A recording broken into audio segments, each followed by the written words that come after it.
Plant seeds, sing songs. I wish it could just be about the life-sized cardboard cutout of the Dos Equis spokesman toasting me as I enter my family's cavernous, and at least on past visits, tastefully decorated living room. I wish it could just be about that. And how absurd and random this new detail is, and how it makes me laugh out loud, standing there, in my sunglasses and shorts, suitcase still in hand, my sister puzzled by my sudden giddiness. I wish this trip, my yearly family visit to Fort Walton Beach, Florida, could just once be about simple pleasures.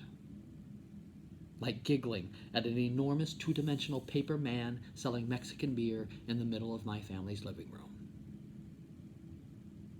But no. It couldn't even wait for me to deplane. It caught me with my seatbelt still securely fastened, my carry-on still stowed under the seat in front of me. It caught me with a Kendrick Lamar ringtone. It caught me with a text on the tarmac.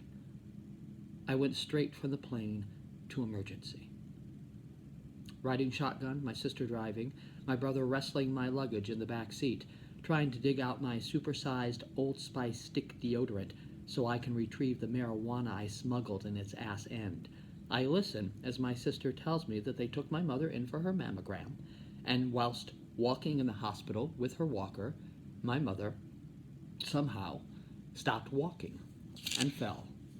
She was now in emergency, conveniently located just down the hall. Inconveniently, it happened on this day, my brother's birthday, and the day I arrived for vacation. Not that we had anything special planned for either occasion. I had sent my brother's gift of Broadway soundtracks he won't ever listen to but just had to have days ago. My sister had all his other gifts stored in her closet, which she tells me several times she keeps meaning to wrap. She will keep meaning to for 3 more days before my brother will actually receive them. So it wasn't like my mother's fall interrupted anybody's plans. And honestly, in hindsight, waiting 4 hours for my mother's x-rays in a military hospital, watching ill but still pretty fit military men pass the door of the examining room, is the best action I ever got in Fort Walton Beach. After we learn that my mother has not broken anything, we take our relief and weariness home. My mother goes to her room to rest, my sister goes back to work, and my brother goes to bingo. I am left alone, watching Westworld on a 75-inch television, whose picture-perfect clarity is annoying and off-putting, like a close-up of an ugly baby. A few hours later, my brother-in-law comes home, gives me the Wi-Fi password, and goes into his man cave, where he will watch Netflix, HBO Go, Fox News, and maybe play some StarCraft. An hour after that, I see my dad in the kitchen. I say hello, but he doesn't hear me. I say hello louder, and he looks at me like I just shit in his sandwich. Then goes back to ignoring me. Yep, I'm home. On one of the 3 daily Walmart trips that my family and many Fort Walton Beachers seem to think is mandated by some obscure Florida panhandle set of commandments, among them, thou shalt have Confederate flags everywhere, thou shalt smile as you marginalize minorities, and thou shalt shop at Walmart thrice each day, I see a bumper sticker that doesn't call me a libtard or canonize Trump as a new orange-faced messiah. It says, plant seeds, sing songs. As if warbling groundskeepers were the shit. As if green-thumbed crooners have it all figured out. Fuck that bumper sticker, too. I think being here makes me bitter. It must be in the air, or maybe in our genes. Everyone in my family is bitter. My mom and dad bitter about their poor health, but stubbornly not changing their habits. Dad at 79 after a heart attack and a stroke, still inhaling a pack of unfiltered Pall Malls daily. Mom at 75 after 2 heart attacks, diabetes, and 2 amputated toes, still making her tomato soup with a milk and a full stick of butter. My brother bitter that he lives in Florida and not New York City, spending his time, when not building sets for the community theater, watching soap operas, WWF, and drinking a 6-pack of Budweiser a night. My niece bitter that she and her boyfriend of 30 years of age still live with her parents, still work minimum wage jobs, and still go to a methadone clinic twice a week. My brother-in-law bitter that he only married my sister but has somehow been betrothed to this whole mess of a family. My sister bitter because she carries the weight of them all. And who the hell wouldn't be bitter with that burden? Me bitter because I'm not around to help. because I feel like a stranger to this family.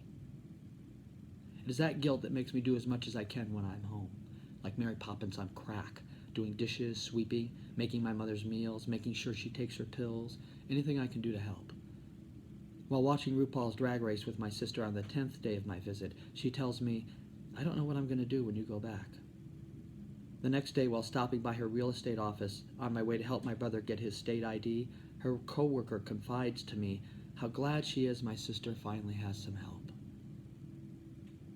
I don't think I will ever forgive myself for escaping this family, but I don't think I will ever say I regret it either. Sometimes I feel like such a horrible human being. On day 12, I'm called into action. There's one movie I want to see while I'm on vacation. Everyone says they want to see it too, but figuring out schedules proves daunting. Finally, we agree to a 4:45 showing of Baby Driver. At 4 p.m., my sister comes into the living room where I'm watching the final episode of The Leftovers and says that she's just found my mother in the bathroom, on the toilet, sweaty, shaking, and throwing up, and that I should go check on her. So I do. My sister's depiction is accurate. Upon some prodding, my mother reveals that she has not done number 2 since we returned home from emergency 10 days before. I go back to my sister with an update. She says something to her daughter, who disappears momentarily, and returns with what seems to be some kind of basting device, but in all actuality is an enema. My niece presents the enema to me like a golden scepter, not even trying to hide her extreme amusement. My sister looks at me, smiles, and says simply, "Your turn." And that is the story of how we missed Baby Driver so I could give my mom an enema. It is the least you can do for someone you love, someone who cleaned up your shit literally and figuratively your whole life. And while I will spare you a more visceral description of this experience, know that it was an intimate moment, whence each of our embarrassments butted up against the others in a shared humiliation that said, "Let us never speak of this again." I laugh when I return to New York and my coworkers ask me, "So what did you do on your vacation?" But I spare them the story. And it's not the story that lingers with me. This visit to Fort Walton Beach will stay with me as a memory of the morning of the day I left. I had a late flight, so I made my mother breakfast, and since she seemed to be doing better, I took her out to the garden and helped her repot some of her plants. I was playing music on my iPad, having chosen one of the few things my mother would like, Elvis #1s. We both had our hands knuckle-deep in the soil, and organically as we worked, we began singing along to the music.